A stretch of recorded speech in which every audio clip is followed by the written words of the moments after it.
여러분 반갑습니다. 제가 교회를 방문할 때 여러분들과 함께 같이 나누는 그런 인사가 있습니다. 한번 저를 보시면서 같이 인사를 나눠 주셨으면 좋겠습니다. 보는 것 말고 손도 같이 한번 따라하겠습니다. 나는 교회입니다.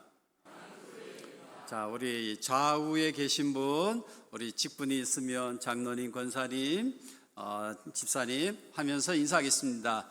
우리 집사님도 교회입니다. 장로님도 교회입니다. 자, 다시 한번 더 하겠습니다. 우리 모두는 교회입니다. 아멘. 예, 여러분들 우리는 교회입니다.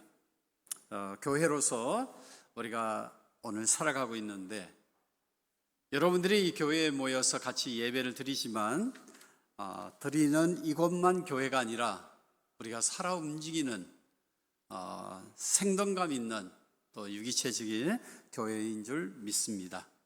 여러분들이 오늘 내가 교회로서 이 예배 드리고 교회로서 이 세상에 또 나가서 우리가 이 교회로서의 역할을 감당하게 됩니다. 저는 매일 성경의 큐티에 따라서 묵상을 하고 그 내용을 가지고 설교를 하곤 합니다. 지난 2월 달에 묵상하는 가운데서 요한복음 3장 말씀을 묵상을 했습니다. 그리고 이제 이 성경 주제가 담겨 있는 내용을 묵상하는 가운데 교회가 흔히 말하고 있는 기독교는 사랑의 종교라라고 얘기하는 말을 다시 되뇌이기 시작을 했습니다. 그리고 이 말씀과 더불어서 저에게 강하게 다가왔던 것이 바로 요나 이야기였습니다. 직접적으로 연결되면서 요한복음 3장과 그 다음에 요나서 4장의 말씀이 직접적으로 연결되면서 저에게 큰 도전을 주었습니다. 그 도전은 다름이 아니라 바로 아버지 하나님의 마음이었습니다. 먼저 우리가 믿는 하나님과 나와의 관계를 우리가 가족 관계로 발견하고 한번 적용을 해봅니다. 우리가 믿는 하나님을 감히 아버지라고 부릅니다. 이렇게 하나님을 감히 아버지라고 부를 수 있게 된 것은 여러분들이 우리의 공로가 아닙니다. 전적인 하나님의 은혜입니다. 그리고 질문해 봅니다. 왜 하나님은 우리를 당신의 자녀로 삼아 주셨을까? 질문을 합니다. 여러분이 자녀로 삼아 주셨다라고 하는 것은 양자됨입니다. 양자라고 하는 것은 친자식은 아니지만 합법적으로 친자식의 신분을 얻은 자녀입니다. 우리가 하나님의 합법적인 자녀는 아니지만은 하나님의 은혜로 우리가 합법적으로 하나님의 자녀로서의 권세를 받게 되었다라고 하는 것입니다.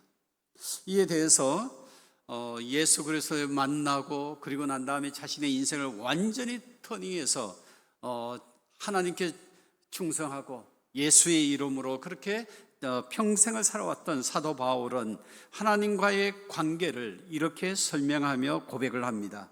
로마서 8장 15절에 보면 너희는 다시 무수하는 종의 영을 받지 아니하고 양자의 영을 받았으므로 우리가 아빠 아버지라 부르짖느니라.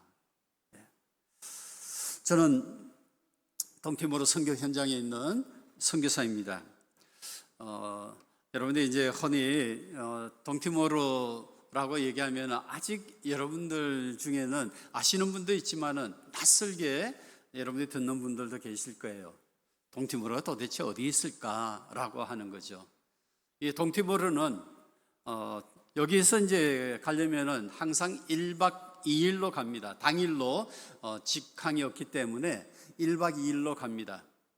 인천에서 덴파사르, 발리로 갑니다. 인도네시아 발리를 거쳐서 그 다음날 아침 비행기를 다시 갈아타고 발리에서 동티모르로 들어가게 됩니다. 위치적으로는 호주와 더 가깝습니다. 호주까지는 비행기를 타면 40분 하면 갑니다. 근데 이제 인도네시아 발리가 우리가 아시아권에 있기 때문에 더 가깝게 들어가는 것이 발리까지 1시간 40분 정도 시간이 걸려서 들어갑니다. 이 선교 현장에서, 이 동티모르라고 하는 선교 현장에 살면서 늘 생각이 떠나지 않는 것이 있습니다. 그건 뭔가 하면 그들에게서 선교사인 나는 늘 이방인이라고 하는 생각입니다. 때로는 아무리 노력하고 또 때로는 그들과 함께 행동하고 부딪혀 보기도 하지만은 그래도 떠나지 않는 생각은 저는 대한민국에서 온, 다른 나라에서 온 이방인이라고 하는 것입니다. 애를 씁니다. 이런 생각 때문에 선교에서 우리가 선 밖으로 밀려난 실패자가 되어서는 안 된다는 생각으로 현장에서 애를 쓰고 살고 있습니다. 이방인이라고 하면은 물과 기름과 같은 존재입니다. 섞일래야 아무리 섞일래야 섞이지 않는 그러한 물과 기름과 같은 존재입니다. 기득권을 가지고 있는 현장에 있는 그들과 분리되어 있는 존재라고 하는 존재감을 느끼게 되는 것이죠. 공허하기도 하고 또 한편으로는 외롭기도 하고 또 심하게 그들에게서 배신감마저도 들 때가 있습니다. 그럼에도 불구하고 이방인 선교사는 현지인들 속으로 들어가려고 또 섞여 보려고 그렇게 무진 애를 씁니다. 그 이유는요, 바로 우리에게 다가왔던 또 우리나라에 교회가 존재하기 이전에 교회를 세우기 위하여 이 땅에 먼저 왔던 미국 선교사님들을 생각을 해봅니다. 미국 선교사님들이 이 땅에 우리나라에 처음 왔을 때 우리나라 사람들에게, 우리 조상들에게 얼마나 여러분들이 구박을 받고 또 박해를 받았을까요? 마치 이제 서양 귀신과 같던 파란 눈을 가지고 있는 서양 귀신이라고 하면서까지도 그렇게 손가락질을 받고 전대를 받으면서도 그들은 우리나라에 와서 복음을 전하고 교회를 세웠습니다. 이렇게 된 이유는 하나님 안에서, 하나님의 은혜 가운데서 한 가족이라고 하는 것입니다. 저도 교회가 되고 또 교회로서 교회의 은혜를 받고 또 교회가 파송하여서, 대한민국 교회가 파송하여 동티모르라고 하는 국가에서 선교사로 살아가고자 하는 그 이유가 있다면 한 가족이기 때문에 그렇습니다. 그래서 외칩니다. 우리는 한 가족입니다. 우리는 하나님 나라의 한 가족입니다. 더도 말고 덜도 아닌 바로 한 가족 되기, 한 가족 되기. 그 일념으로 선교 현장에서 살고 있습니다. 선교사로 선교 현장에서 존재한다라고 하는 것은 바로 이 한 가족 이루고자 하는 사명 때문입니다. 이 선교 현장 동티모르가 저에게 어떤 의미인지, 또 이 선교 현장에서 어떻게 살아가고 있는지, 어떤 역할을 하고 있는지 오늘 영상을 통해서 여러분들과 함께 동티모르의 모습을 소개하고자 합니다. 동티모르 모습을 담은 두 가지의 영상이 있습니다. 차례대로 그냥 한번 보도록 하겠습니다.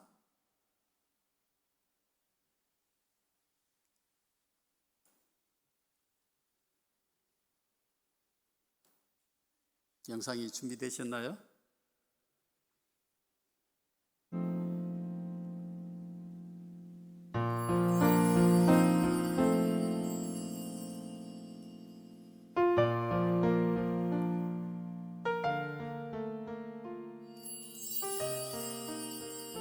만약 신학교가 없어 목사의 꿈을 접어야 하는 청년이 있다면, 하루 한 끼 옥수수죽으로 삶을 버텨야 하는 아이가 있다면 우리는 어떻게 응답해야 할까요?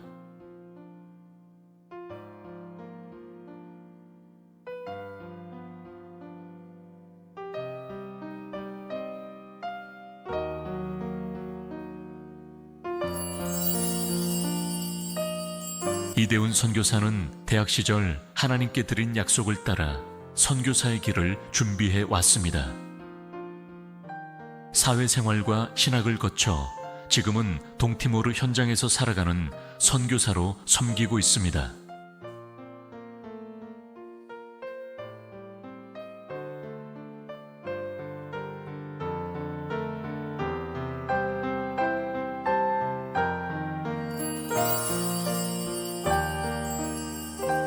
동티모르는 2002년 독립한 아시아의 최빈국입니다. 인구 140만 명의 작은 섬나라로 대한민국과도 특별한 인연을 맺어온 나라입니다. 가톨릭이 주 종교이지만 성경적 복음 교육은 여전히 부족합니다. 무엇보다 목회자를 길러낼 신학교가 없는 현실이 이 땅의 깊은 과제입니다.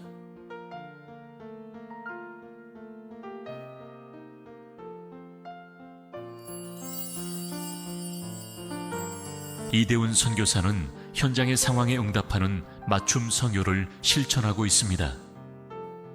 교육으로 미래를 준비하게 하고 신학교육과 한국어 교육을 통해 교회와 청년의 자립을 돕고 있습니다. 하나님께서 주신 말씀은 에스겔 47장 생명의 강이 비전입니다. 이 말씀을 따라 동티모르를 살리는 선교가 이어지고 있습니다.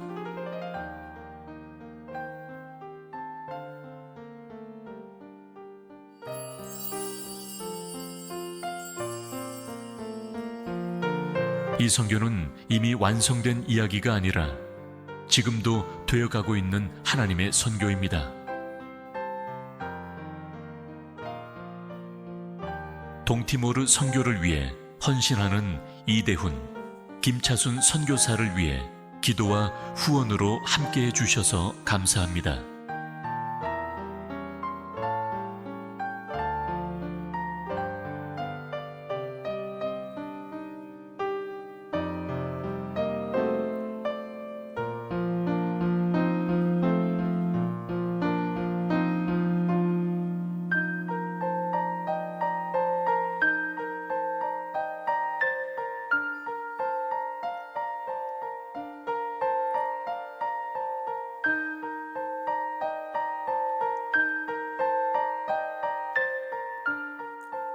두 번째 영상은 저희 이모부님이 불러준 색스폰 연주에 맞춰서 영상을 준비했습니다.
아멘. 우리 마지막 때에 하늘에서 나팔 불 때에, 우리의 이름을 부를 때에 하나님께서 찾으시는 그 한 영혼 함께 나가기를 간절히 바랍니다. 이 세상 속에, 이 세계 속에 한 가족 되어 있는 그 한 사람, 또 하나님께서 저희들을 먼저 교회로 삼으신 것은 하나님께서 찾으시고자 하는 그 한 사람 찾기 위해서 우리를 먼저 예수 믿게 하시고 우리를 먼저 교회로 만드신 줄 믿습니다. 하나님께서는 참 오묘하게 역사를 하십니다. 우리 담임 목사님, 유기호 목사님도 그리고 또 배광임 목사님도 방문하신 적이 있는 동티모로의 그 1300m 그 해발 1300m 그 땅에 작은 교회가 세워져 있습니다. 그 교회를 담당하고 있는 나지막한 한 친구 목사가, 현지인 프란시스코 목사가 얘기를 합니다. 은퇴를 하고 난 다음에 한국으로 돌아가려느냐라고 묻습니다. 저는 동티모로에 뼈를 묻을 각오를 하지 않았습니다. 그렇게 하고 싶지도 않았고요. 당연히 은퇴를 하면 있을 때까지는 충성을 다하지만 마치고 나면은 돌아가겠노라고 얘기했습니다. 그랬을 때 이 친구가 하는 얘기가 그렇습니다. 한국에 가지 말고 우리와 같이 살자고 얘기를 합니다. 저는 그 말이 얼마나 저를 위로해 주는지 모릅니다. 함께 살자. 적어도 제가 선교 현장에서 내가 잘못 살지는 않았구나, 잘못하지는 않았구나 하는 그런 위로를 받습니다. 한국에 가면 사실상은 이게 장례식을 치를 때에 그렇게 땅을 차지하는 건 아니지만 그렇게 빈말로 얘기했습니다. 한국에는 땅값이 비싸가지고 죽으면 그 땅에 묻히기도 힘들다라고 얘기를 했습니다. 그랬더니 이 프란시스코 목사가 얘기를 합니다. 그러면 그 땅 우리 줄 테니까. 자기가 그 호산나 교회 죄송합니다. 그 현지인 교회 옆에 자기가 땅을 줄 테니까 같이 살자라고 얘기를 합니다.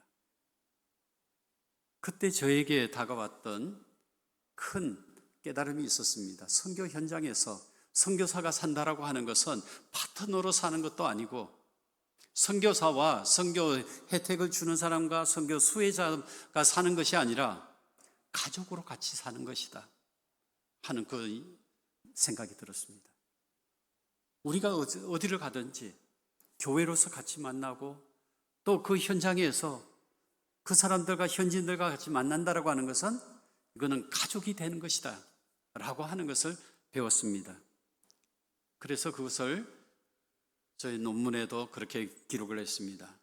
파트너십을 넘어서 선교사는 패밀리십으로 살아야 된다라고 하는 것을 지금 배웠습니다.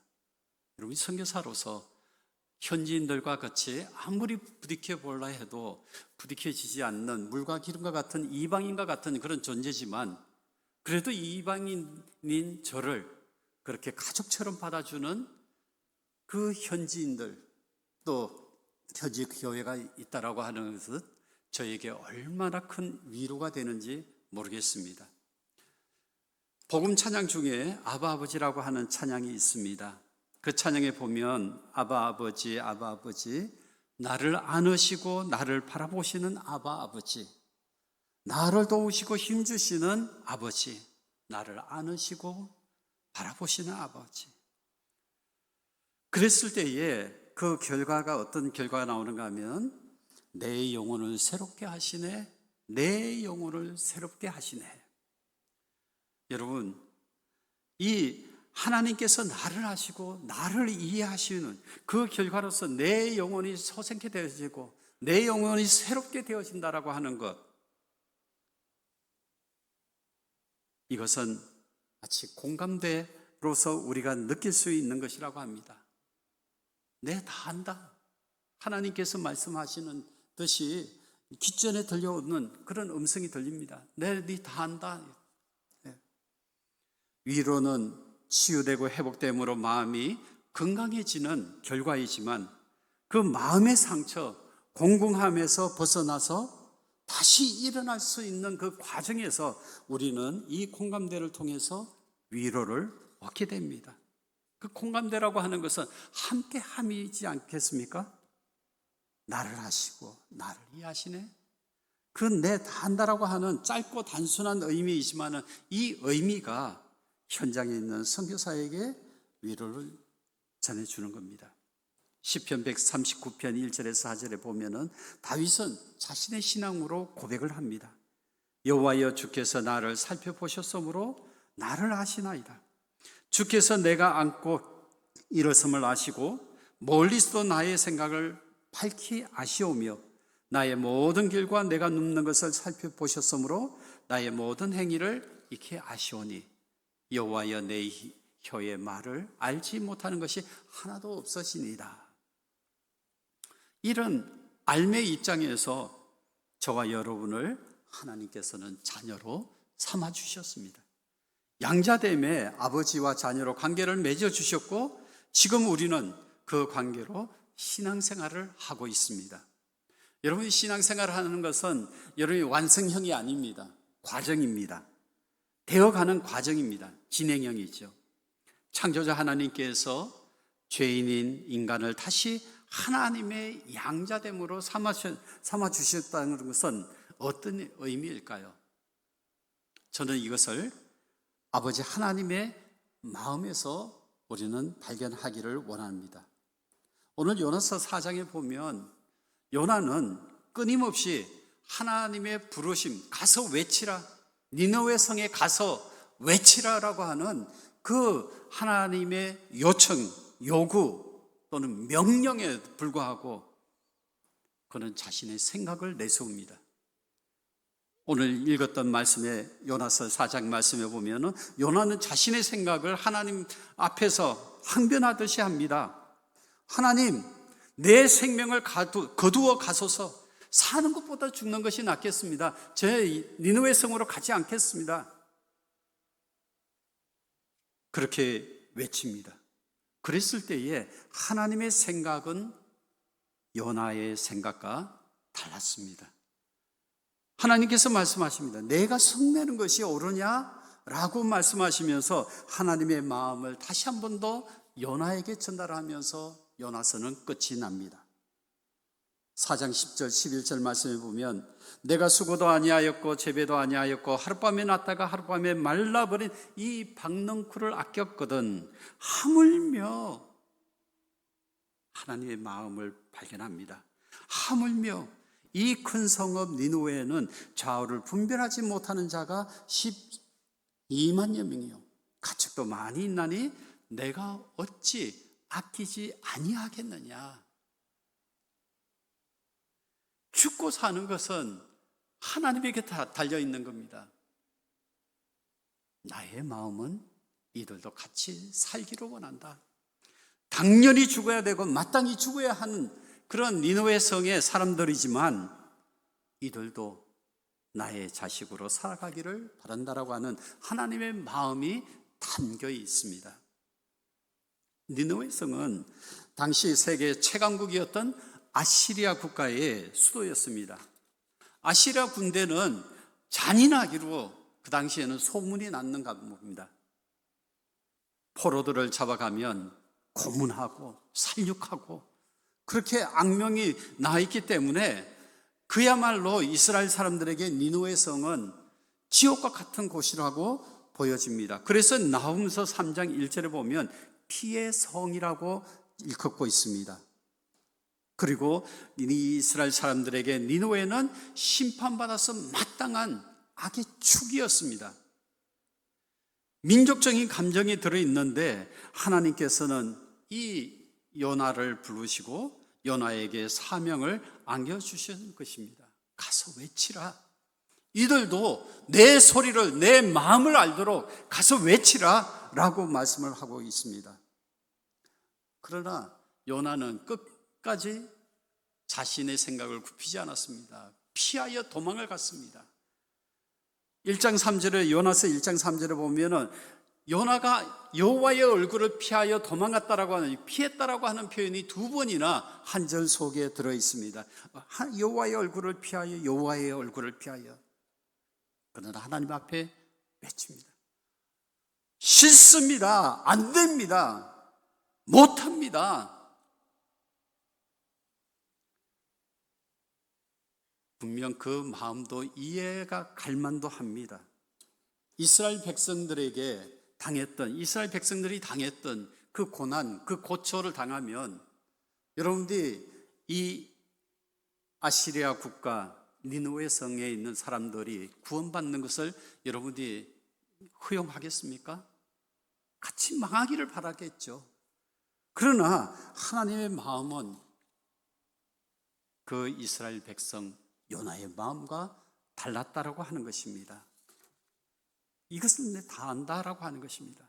좌우를 분별하지 못하는 자가 12만 명이라는 숫자는 상징적인 숫자로 본다면 많다라고 하는 것입니다. 상황이 그렇습니다. 인도네시아 사람들이 봤을 때에 동티모르 땅에 구원받을 사람들이 있다라고 하는 것. 그래서 독립하기 전에 인도네시아의 지배를 받았던 동티모르는 인도네시아로부터 복음을 받아들이고 교회가 세워지기 시작했습니다. 그리고서는 인도네시아 군인들이 와서 동티모르 사람들을 수많이 죽였습니다. 많은 사람들이 죽였습니다. 인종창소하듯이 동티모르의 사람들이 얼마 되지는 않지만은 그 중에 3분의 1이라고 하는 숫자가 죽임을 당했습니다. 그들이 전해준 복음을 과연 받을 수 있을까요? 그러나 동티모르 사람들은 받아들였습니다.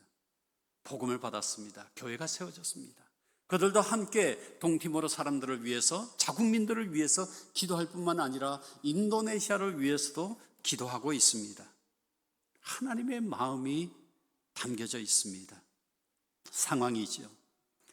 거기에 하나님의 마음 어찌 아끼지 아니하겠느냐 하는 하나님의 마음입니다.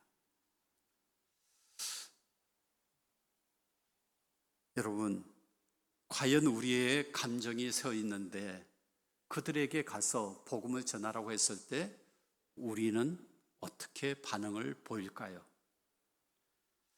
저는 당연히 그렇게 해야 된다라고 생각은 하지만 쉬운 일은 아니라고 봅니다. 일본 땅을 바라보면서도 그랬습니다. 민족적인 감정에서 우린 일본 하면은 우리는 무엇을 하더라도 경쟁을 하지 않습니까? 그리고 이기기를 바라는 것이죠. 그러면서도 우리는 마음을 가집니다. 일본에 있는 영혼들을 위해서 기도하고 일본 사람들을 위해서 교회가 세워지기를 바라는 간절한 마음이 있습니다. 제가 그 마음으로 선교사로 헌신을 했습니다. 비록 일본의 땅에 가서 선교하는 건 아니지만 선교 헌신을 한 것은 일본 선교사가 되겠다고 하는 그 헌신으로 선교사가 되었습니다. 그러나 일본이 아닌 엉뚱한 상처투성이로 남아있던 동티모르 땅에 선교사로 가 지금까지 한 20년 이상 지나고 있습니다. 제가 이곳에서 발견한 것은 하나님의 사랑이었습니다. 그 사랑은 창조주 하나님의 품은 사랑이었습니다.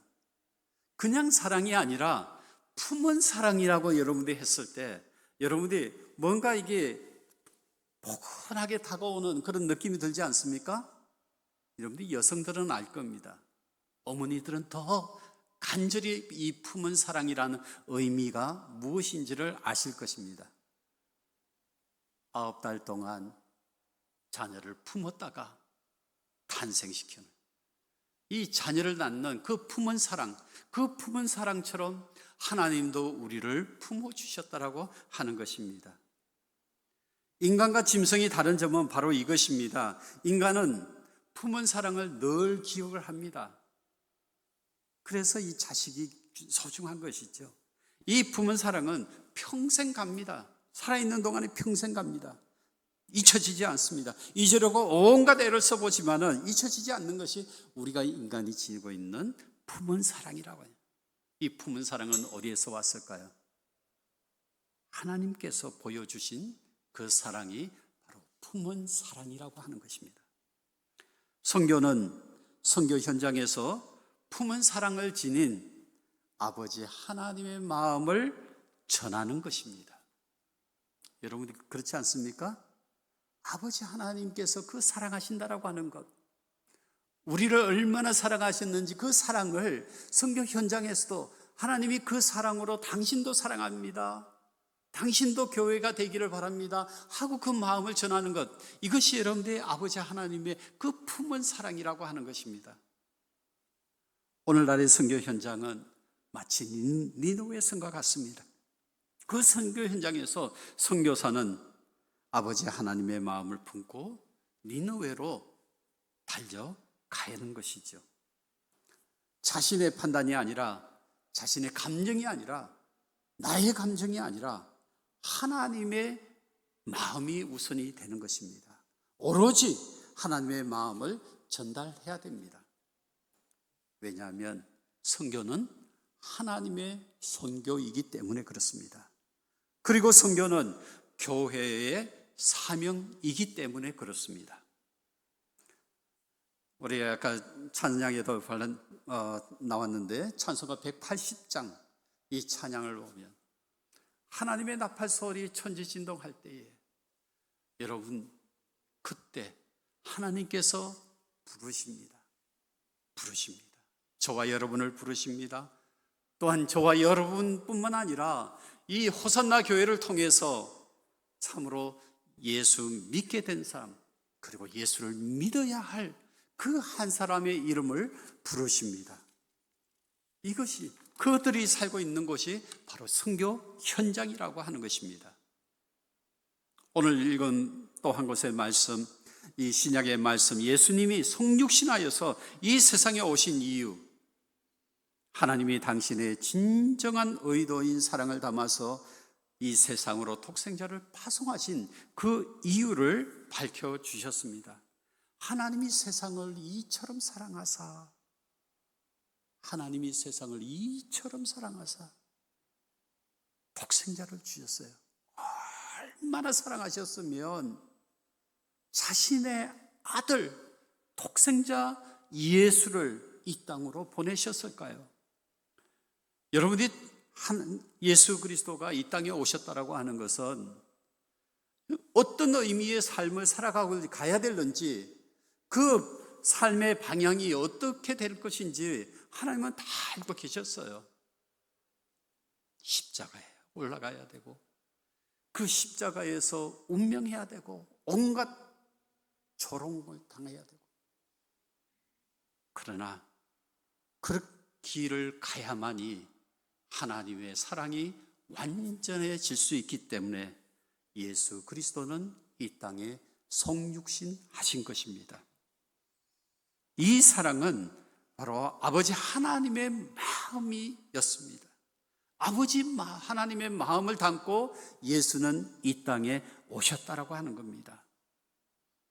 저희를 양자로 어덥션 해주신, 삼아주신 그 아버지 하나님의 마음, 그 사랑의 마음에는 약속이 담겨져 있습니다. 그 약속은 영생이요 구원입니다. 아버지 되신 하나님이 이 세상을 얼마나 이처럼 사랑하셨다고요. 이처럼. 여러분들이 이처럼이라고 하는 건 간단하게 표현이 지나가지만은 한편 보면 한도 끝도 없다라고 하는 거예요. 이처럼 사랑하냐, 한도 끝. 여러분들이 어느 정도로 표현할 수 있을까요? 이처럼을 한도 끝도 없습니다. 하나님이 우리를 사랑하시는 게 한도 끝도 없는 그 품은 사랑을 보여주시는데, 우리의 자녀들을 생각해 보면 부모가 자식을 사랑하는 것은 여러분들이 한도 끝도 없는 거예요. 나처럼 사랑해, 나처럼 사랑한다. 아버지 하나님의 마음은 바로 이 사랑의 결과로 우리에게 다가왔습니다. 요한복음에서 사도 요한은 저와 여러분에게 계속해서 이렇게 권면하며 초청하고 또 도전을 합니다. 믿는 자마다, 또 그를 믿는 자는, 진리를 따르는 자는 빛으로 오나니, 양자된 우리에게 전달된 아버지 하나님의 마음이 사랑, 그 사랑으로 권면하고 믿으라, 오직 믿음으로 살 것을 요구하시는 도전을 합니다. 양자된 우리가 해야 하고 또 할 수 있는 것이 있다면 오직 믿음입니다. 그것이 우리 교회된 자들의 마땅한 본분입니다. 사랑은 믿음의 실천입니다. 사랑이 아버지 창조주 아버지 하나님이 보여주신 그 마음이라면 믿음은 그 사랑에 대한 인간인 저와 여러분이 마땅히 실천해야 될 응답입니다. 하나님으로부터 우리가 하나님의 사랑의 마음을 받았다면 우리는 믿음으로 하나님 앞에 응답을 하는 것입니다.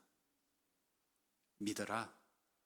그 뒷일, 그 뒤에 되어질 일은 내가 책임지 마. 요나의 역할은 죄 속에 있던 니느웨 사람들이 믿도록 그리고 하나님의 마음을 전달하는 것이었습니다. 그런데 그는 도망하지 않습니까? 여러분들이 우리 주변의 세상을 한번 돌아보십시오. 과연 그 한 사람, 하나님께서 찾으시고자 하는 그 한 사람을 위해서 과연 우리는 어디로 가고 있나요? 그 한 사람, 아버지 하나님의 마음을 담고 그 한 사람에게로 달려가는지요? 아니면 요나처럼 그 반대로 여러분들이 도망을 가고 있지는 않은지요? 아버지 하나님의 마음, 그 품은 사랑을 전해받은 자는 순종하며 그 사명을 감당해야 될 것입니다. 동티모르 땅에서 지나오면서 하나님께서 계속해서 도전을 주십니다. 오늘도 살아도 새롭게 보이고 또 그전에도 봤던 그것이 오늘 보니까 또 새롭습니다. 그 한 사람의 모습들이 새롭습니다. 그 새로움을 통해서 다시 만나게 되고 또 다시 다가가게 됩니다. 동티모르인들의 꿈이 있습니다. 동티모르인들의 꿈이 뭔가 하면 경제적으로 열악하다 보니까 그들도 참 잘 살기를 바라는 그런 마음이 있습니다. 언제부터인가 동티모르인들이 한국에 와서 일을 하기 시작했습니다. 코이카의 도움을 받아서 산업연수생으로 한국에 와서 일을 합니다. 그 한 사람이 와서 한국에 와서 일을 하는 것이 사실상은 동티모르의 유일한 수출품이 되는 커피 농사를 짓고 커피 생산해서 얻는 그 수익보다도 동티모르 청년들이 한국에 와서 받아들이는 그 수익이 더 큽니다. 그래서 그 산골 마을에 변화가 있다면 집들이 먼저 변화가 일어납니다. 저 집에는 뭐 때문에 저렇게 집을 새로 지을까? 벽돌집이 생겨나기 시작합니다. 대나무 집으로 되어 있던 집들이 벽돌집으로 바뀌게 됩니다. 양철 지붕이 생기기 시작했습니다. 그럼 외모적인 변화가 일어났는데 가서 물어보면 어김없이 얘기를 합니다. 우리 아들이 한국에서 일을 하고 있다. 한국에서 벌어들인 그 소득으로 제일 먼저 하는 것이 집을 짓는 일입니다. 그리고 그들의 삶을 다시 다듬어 가는 거죠. 돌아왔을 때 어떻게 살 것인가 하는 것을 기대를 하면서 삶의 모습을 다듬어 가고 있습니다.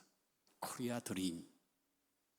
제가 어렸을 때에 가졌던 아메리카 드림이 있듯이 이들에게는 코리아 드림이 있는 것을 발견을 했습니다.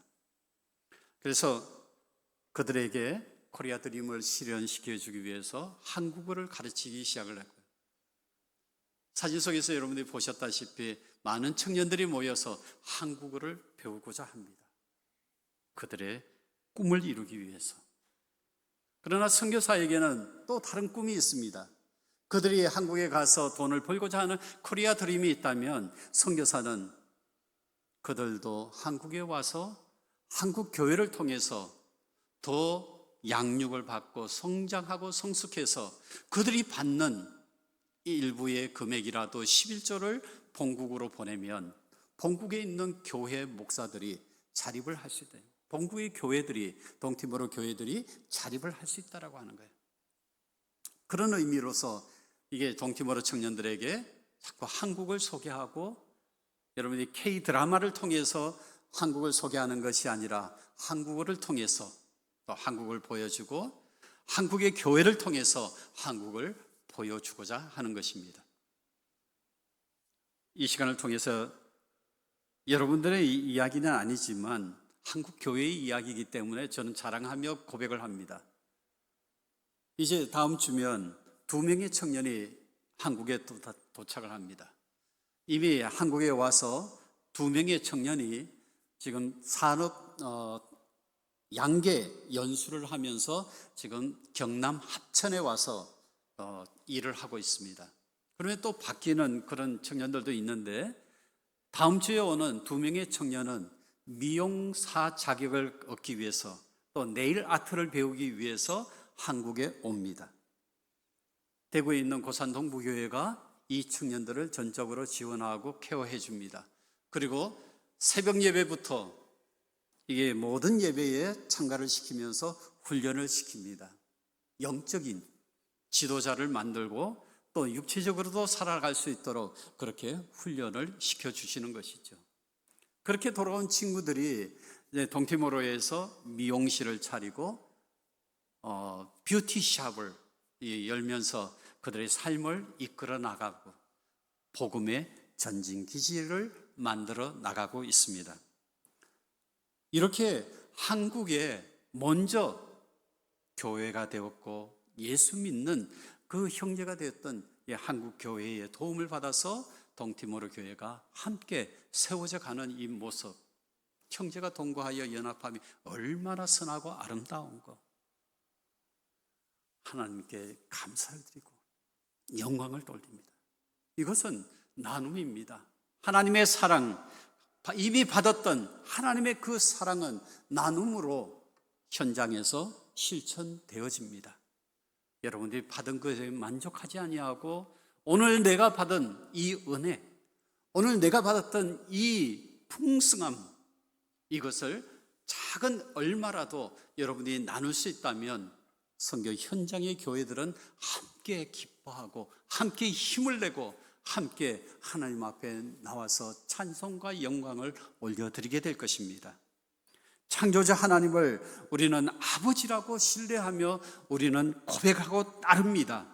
그렇게 따라야 하는 이 믿음의 삶, 이 믿음의 삶을 통해서 우리는 그렇게 하나님을 고백하기를 바랍니다. 사랑이신 하나님, 사랑이신 하나님, 우리를 품어주신 아버지 하나님의 그 사랑으로 우리는 이 세상에서 같이 한 가족이 되어지기를 간절히 바랍니다. 요한복음 3장 16절 우리가 같이 이렇게 고백을 하기를 바랍니다. 하나님이 세상을 이처럼 사랑하사 했는데 하나님이 세상, 저와 여러분의 이름을 넣어서 한번 고백을 했으면 좋겠습니다. 하나님이 대운이를 이처럼 사랑하사 하면서 우리가 한번 고백을 한번 해보십시다. 요한복음 3장 16절 여러분들 한번 고백합시다. 시작. 하나님이 대운이를 이처럼 사랑하사 독생자를 주셨으니 이는 그를 믿는 자마다 멸망하지 않고 영생을 얻게 하려 하심이라. 아멘. 하나님이요, 저와 여러분을 그렇게 사랑해 주셨습니다. 독생자를 주시기까지 사랑해 주셨고, 하나님이 호산나 교회를 사랑하시는 것 같이 동티모로 교회들을 그렇게 사랑하셨고, 하나님이 그렇게 함께 부르셔서 멸망하지 않고 영생하는 하나님의 나라의 한 가족으로 삼아 주셨습니다. 이 사명, 이제 사명으로 우리가 감당하고 이 세상 주님 오실 때까지 하나님의 사랑을 전하는 우리 모두가 되기를 간절히 바라며 주님의 이름으로 축복합니다.